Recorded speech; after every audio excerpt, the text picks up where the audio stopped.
Makasih ya Mas. Kok hari ini bisa matching ya? Taplaknya biru, cangkirnya biru, baju saya biru, sempakmu. Bismillah. Mohon izin Pak Bupati, kalau saya dikasih kopi panas langsung saya minum. Karena saya punya prinsip, jangan pernah kamu sesali kopimu dingin. Kenapa? Karena ketika hangat tidak pernah kau hargai.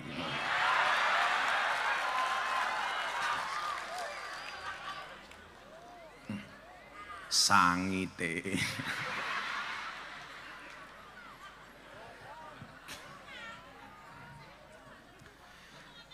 Saya di Bali ketemu bule. Bulenya tanya sama saya begini, kebetulan cewek. Saya mau tanya sama Ustadz, kenapa agama Islam itu banyak aturannya?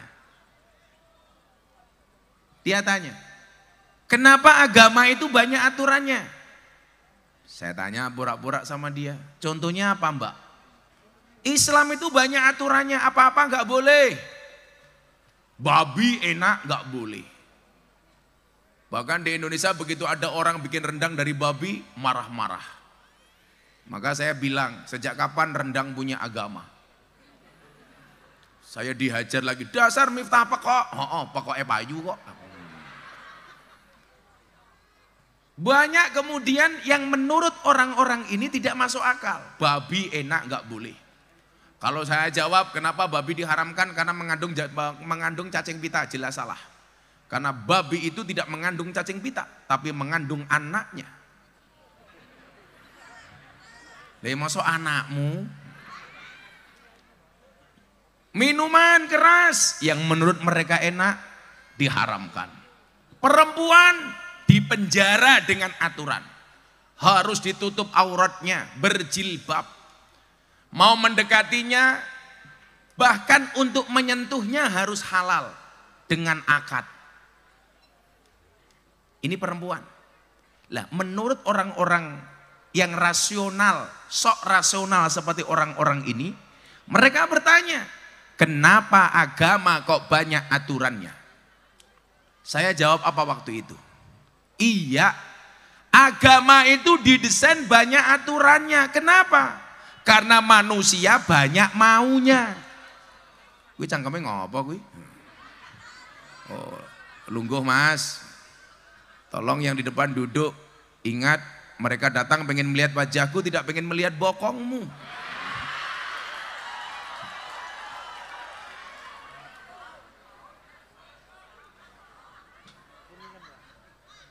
Kamu jangan duduk di situ, jangan berdiri. Kalau kamu duduk di situ seperti hari Minggu, nggak masuk. Nah, agama ini didesain untuk membuat aturan. Kenapa? Karena manusia ini terlalu banyak mau. Jangankan agama loh. Nggak ada satu lembaga atau konstitusi pun yang tidak ada aturannya. Pasti ada aturannya. Contoh, Pak Bupati di kabupaten, pasti ada aturan. Ada rule of the game, minimal ada SOP-nya. Polisi yang punya kuasa, punya senjata, ada aturannya. Maka untuk menegakkan aturan dibuat Propam, Divisi Provos dan Pengamanan. Makanya walaupun punya kuasa, punya senjata, tidak boleh semena-mena. Seperti kasus terakhir, ada polisi nembak polisi di rumah polisi, ditangkap sama polisi, diperiksa sama polisi. Sing mumet ndase polisi. Artinya apa? Polisi yang punya kuasa saja tidak boleh semena-mena.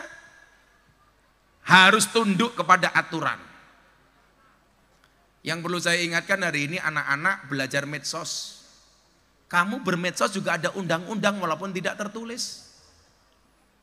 Maka saya selalu bilang, kalau kamu posting, postinglah yang penting. Jangan yang penting posting. Jangan posting yang hoak. Kayak kemarin yang rame itu apa Pak Polisi? Awas, naik motor pakai sandal jepit ditilang. Itu hoak. Saya pastikan itu hoak. Itu hanya himbauan. Bagi yang berkendara motor jangan pakai sandal. Kenapa? Karena kalau terjadi insiden dan kecelakaan bisa lebih parah dibandingkan yang pakai sepatu. Lagian kalau Pak Polisi takut kalau lihat ibu-ibu naik motor pakai sandal. Kalau ditilang jika sandalnya nginapuki cangkeme polisi nih. Wong wedok dilawan. Wong wedok niku rating nengen menggok ngiwa sih.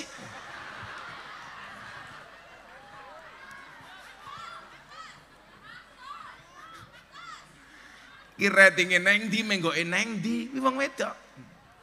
Apa meneh wong wedok sing nangkep polisi lanang, tetep sing salah polisi lanang. Kenapa? Karena perempuan enggak pernah salah.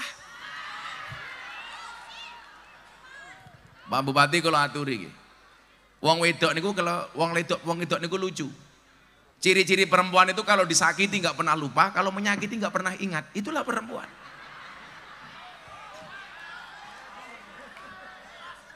Nggih ta? Wonge ya teko iki. Ya melu guyu gitu loh. Biasanya jilbabe pink.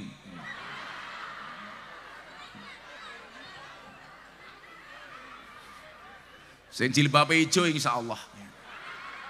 Luweh parah.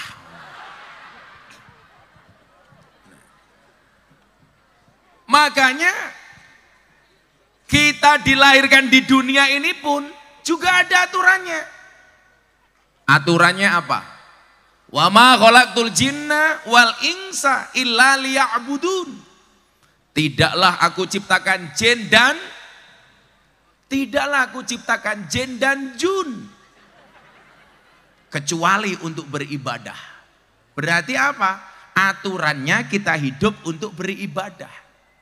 Nah, mekanisme beribadah itu juga diatur. Bagaimana kamu bisa beribadah? Makanya kalau orang yang hanya mengatakan saatnya kita kembali kepada Al-Quran, saatnya kita kembali kepada Al-Hadis. Al-Quran dan Al-Hadis banyak kemudian peraturan yang tidak dibuat rinci. Makanya apa yang disampaikan oleh Al-Quran kemudian diterangkan oleh hadis, kita belum paham oleh hadis dibutuhkan ijma' dan qiyas. Makanya saya dulu ketemu Pak sama orang-orang yang luar biasa, mereka mengatakan apa? Kiai NU itu kalau ngaji tidak pernah kembali kepada Al-Quran, tidak pernah kembali kepada Al-Hadis. Beda dengan kami, saatnya kembali kepada Al-Quran, saatnya kembali kepada Al-Hadis. Saya ditanya, respon Gus Miftah, ya. Kiai NU nggak pernah teriak-teriak saatnya kita kembali kepada Al-Quran. Kenapa? Karena Kiai NU tidak pernah meninggalkan Al-Quran. Kenapa kita tidak teriak-teriak saatnya kita kembali kepada Al-Hadis? Karena orang NU tidak pernah meninggalkan hadis. Orang-orang yang mengatakan saatnya kita kembali kepada Al-Quran, saatnya kita kembali kepada Al-Hadis, karena mungkin selama ini mereka meninggalkan Al-Quran, meninggalkan hadis. Milom balik. Kayak saya dulu seminar Pak, sama orang-orang itu. Mereka kan kalau ngaji biasanya pakai PowerPoint, Pak. Pakai slide, pakai PowerPoint. Saya nggak pakai apa-apa. Inilah kelemahan Kiai NU. Kalau ngaji nggak pernah pakai PowerPoint.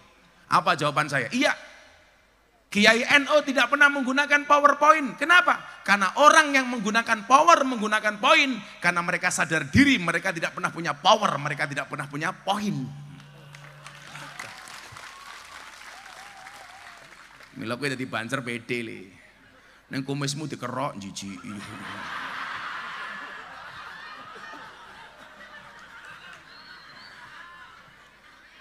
Tapi nggak apa-apa. Kalau punya istri, punya suami berkumis, pertahankan.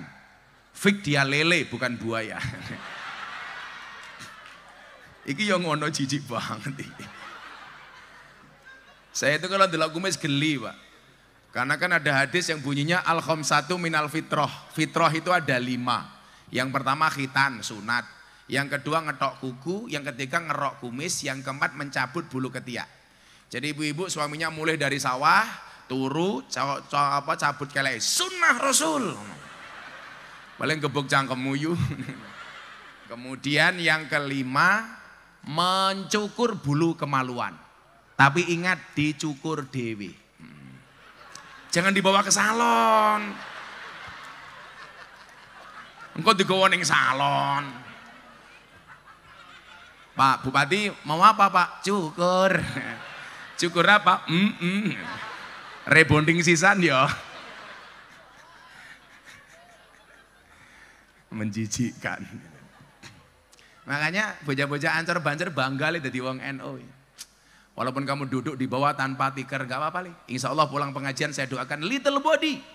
Siliti gatel kelebon wedi.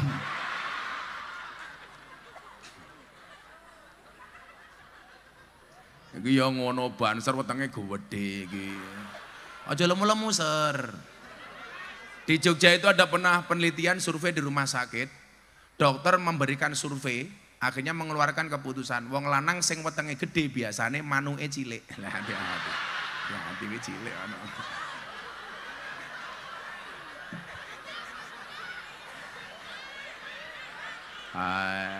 Ya Allah.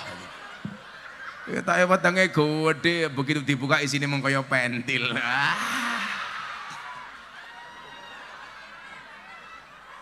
Loh, ana sing lemu ning kene. Makanya Gus Miftah slim perutnya. Karena manuke gede. Buka matamu, buka gitu. Cangkeme ora dibuka hoak. Nah, agama hadir untuk memberikan aturan. Manusia lahir sudah langsung diatur. Wa ma khalaqtul jinna wal insa illa liya'budun. Untuk beribadah. Tugasnya apa? Inni ja'ilung fil ardi khalifah. Lah, sekarang yang menjadi persoalan itu Pak Bupati, banyak orang salah tafsir tentang khalifah. Sehingga kemudian apa? Hari ini banyak orang yang berpikir Pancasila bukan sebagai ideologi yang tepat. Tidak mau hormat merah putih. Tidak mengakui bentuk negara kesatuan Republik Indonesia. Terprovokasi dengan paham-paham yang diimpor dari Timur Tengah. Contohnya khilafah. Ini fakta terbaru sampai ngeri kalau saya kasih tahu. Pemerintah Arab Saudi secara resmi mengeluarkan keputusan. Dai, ulama yang berbicara khilafah dan pengen membangun sistem khilafah, apa keputusan pemerintah Arab Saudi? Penggal dan pancung kepalanya. Sehingga kalau kemudian di Indonesia hari ini ada pihak-pihak yang mengatakan Pancasila sudah tidak cocok dengan Indonesia. Sistem khilafah adalah sistem yang paling tepat. Ini penafsiran yang salah terhadap ayat inni ja'ilung fil ardi khalifah. Lah hari ini lucunya apa? Kalau kemudian kita lahir untuk ibadah, supaya ibadah benar kita punya aturan caranya adalah ngaji, ya tentunya ngajilah dengan cara yang benar. Lah ngaji carane sing bener niku pripun? Golek guru. Makanya kenapa dalam kitab taklim disebutkan al ilmu bila syaikhin fasaikhuhu syaitan, ilmu tanpa guru-gurunya setan. Lah lucu lagi di Jawa Timur ada kecenderungan. Kalau kiai modelnya kaya dukun saya masih bisa terima. Tapi di Jawa Timur sekarang dukun malah dianggap kiai. Kan ganco. Ngono ku ya percaya loh wong Jawa Timur iki. Saya itu heran Pak Bupati ya, Jawa Timur itu kan kental dengan NU banget, kota santri. Tapi banyak dukun yang lahir dari Jawa Timur Pak. Dulu di Jombang ada dukun cilik Ponari. Sekarang Ponarinya sudah tutup, malah akhirnya dijual di mall, Ponari Sweat.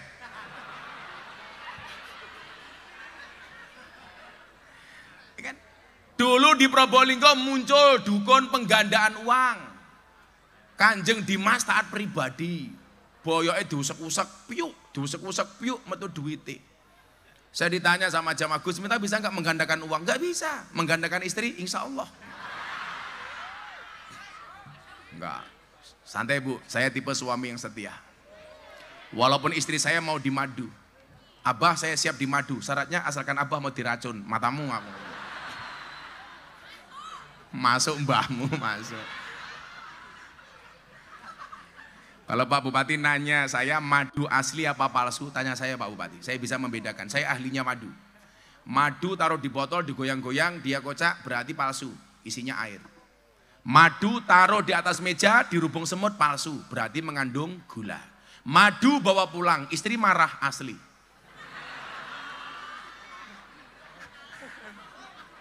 Ra percaya jajalan. Kapyok cangkemmu. Saya kemarin ngomong sama Bupati di Arab. Lah kalau saya pengen menikah lagi Pak Bupati, saya pengen menikah cewek Arab. Loh kenapa Gus? Karena kalau istri Arab saya marah, serasa mendengarkan tartil Quran. Efek, sadaqallahul adzim. Wis gini we, aturane piye? Ini we. Aku dikancani bocah-bocah iki. Ayo rene iki. Sapa iki? Cil, rene Cil. Pripun, Mbah? Rene. Percil, tak kenalke, kene. Siap. Ini le, percil kene. Iki Cak Percil. Iki jenenge Cak Kentut. Siapa jenengmu? Oh Kuntet kok Kentut iki lho, sorry Dad. Tak takon, sing sebelah kanan iki lanang apa wedok? Cek lanang, Mbah. Lanang kula, Mbah. Malah napa niki Bu? Makhluk jadi-jadian. Ayo le disapa dhisik le, jamaahmu le. Nggih. Assalamualaikum. Sing bener toh salam ra bener iki lho. Assalamualaikum warahmatullahi wabarakatuh. Alhamdulillah sehat nggih, Bu? Kowe ngerti ra le? Dalam. Aku pengajian sak nggon-nggon iki. Nggih. Mung ning gempol sing ning meja ora ana tisune belas iki. Tak lirik endi? Sapa panitiane? Cil. Reken aku, Pak. Lho, sampun Pak niki. Kok yo kesusu nesu lho. Ini. Ampun. Aman. Nek abahe kereng, rene abahe wedi. Piye Cil, kabarmu dina iki le? Alhamdulillah sehat, Bah. Lha saya kira takon ya, kaya awakmu bertiga iki sebagai pelawak niki kira-kira abahmu lak ngomong babagan aturan. Nggih. Lah kalian bertiga itu ada aturannya apa enggak? Nggih wonten, Pak. Apa aturannya umpaman? Pokoke wonten kathah didum sithik.